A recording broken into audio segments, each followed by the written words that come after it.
이번 시간에는 연립 1차 부등식에 대해서 알아보도록 하겠습니다. 일단 연립 1차 부등식 알아볼게요. 첫 번째, 연립 부등식. 연립 부등식이라는 건 뭐냐 하면 두 개 이상의 부등식을요, 쌍으로 묶어서 나타낸 것. 얘네들을 연립 부등식이라고 합니다. 별거 아닙니다. 예를 들어서 이런 거죠. 2x-3이 0보다 크다. 이거 하고요. 마이너스 5x 플러스 6은 0보다 작다. 얘를 이렇게 묶어주죠. 이렇게 나타낸 애들을 연립 부등식이라고 하는 겁니다. 다음 두 번째, 연립 1차 부등식은 이렇게 연립 부등식에서요, 두 개의 식이 모두 x에 대한 1차, 이런 애들을 우리는 연립 1차 부등식이다. 다항식의 차수가 1차라는 얘기죠. 다음에 세 번째, 이런 연립 부등식에서요, 각 부등식의 공통인 해. 여기서 x의 범위가 나오겠죠? 여기서도 x의 범위가 나올 겁니다. 그럼 두 개의 부등식을 동시에 만족시켜주는 공통인 해. 얘를 이 연립 부등식의 해라고 하는 거죠. 그리고 이렇게 푸는 과정을 우리는 연립 부등식을 푼다라고 너무도 당연히 이렇게 이야기합니다. 다음에 이 연립 부등식의 풀이를 볼게요. 어떻게 푸는지. 얘는 말로는 좀 그렇고요. 실제 풀면서 풀이 방법을 알아보도록 하겠습니다. 여기 연립 부등식을 하나 가져왔습니다. 얘를 풀면서 풀이 방법을 알아보도록 할게요. 두 개의 부등식이 있죠? 두 개의 부등식을 일단 각자 풀어줘야 됩니다. 위에 거부터 풀어볼게요. 위에 거는 마이너스 x 넘어오면 2x가 되고요. 이쪽은 10이죠. 양변을 2로 나누죠. 여기 x만 남고요. 6입니다. 부등호는 그대로 이렇게 하나 구할 수 있고요. 두 번째 거 볼게요. 두 번째는 걸어 먼저 풀어줍니다. 3x에다가 걸어 풀어주면 플러스 10 마이너스 5x죠. 오른쪽은 4입니다. 계산해주면 마이너스 2x고요. 10이 넘어가면 마이너스 6이겠죠. 이제 양변을 마이너스 2로 나누죠. 그러면 약분돼서 x만 남을 거고요. 얘는 3이 되죠. 그런데 음수로 나눴기 때문에 부등호 방향이 바뀌죠.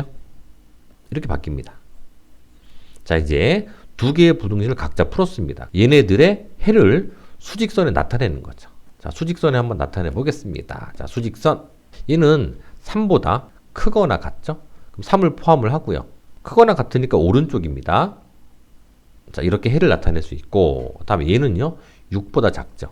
이쯤이 6이다라고 표시를 하고요.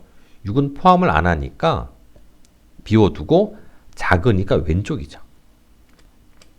두 개의 부등식을 동시에 만족하는 범위는 바로 이 부분이죠. 그래서 이 부분을 이제 우리는 다시 부등식으로 나타냅니다. 어떻습니까? 3보다 크거나 같고요. 6보다는 작죠. 그래서 얘가 바로 이 연립 부등식의 해가 되는 겁니다.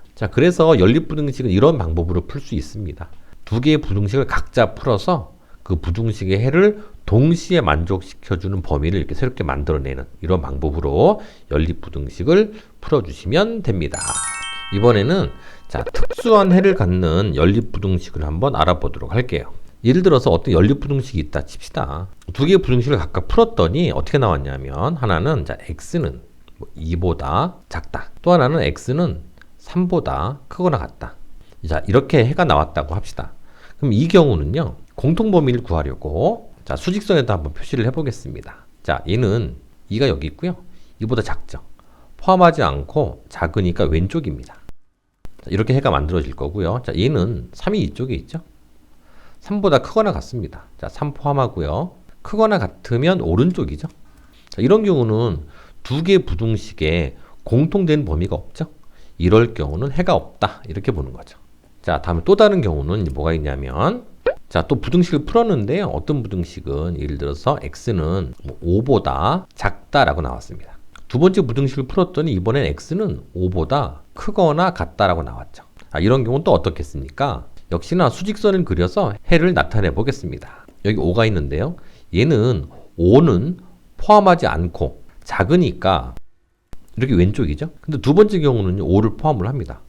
5를 포함을 하고 크거나 같으니까 오른쪽이겠죠? 어떻습니까? 역시나 공통되는 범위가 없죠? 겹치는 부분이 전혀 없습니다. 이런 경우도요, 해는 없다. 이렇게 보는 거죠. 한 가지 더 보겠습니다. 연립 부등식을 풀었더니 하나는 x는 3보다 작다라고 나왔고요. 또 하나는 x는 3보다 크다라고 나왔습니다.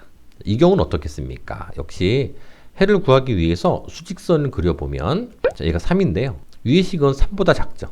포함하지 않고 작으니까 왼쪽. 또한 역시 3 포함하지 않고 크니까 오른쪽이죠. 이 경우도 겹치는 부분이 없죠.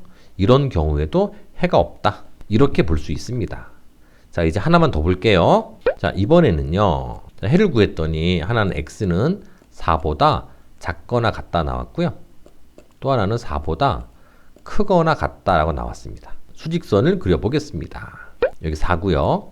얘는 4를 포함하죠. 포함하면서 작거나 같다니까 왼쪽이고요. 얘는 똑같이 4를 포함합니다. 포함을 하면서 크거나 같다니까 오른쪽이죠. 이 경우는 어떻습니까? 겹치는 부분이 정확히 4 하나가 겹치죠. 그래서 이런 경우는요. 해가 x는 4. 얘가 해가 됩니다. 이런 경우가 특수한 해를 갖는 경우니까 반드시 알아두셔야 됩니다. 자, 다음에는 여기 확인 문제가 2개가 있는데요. 이 문제들은 별로 어렵지 않거든요. 여러분들이 한번 직접 풀어보시면 됩니다.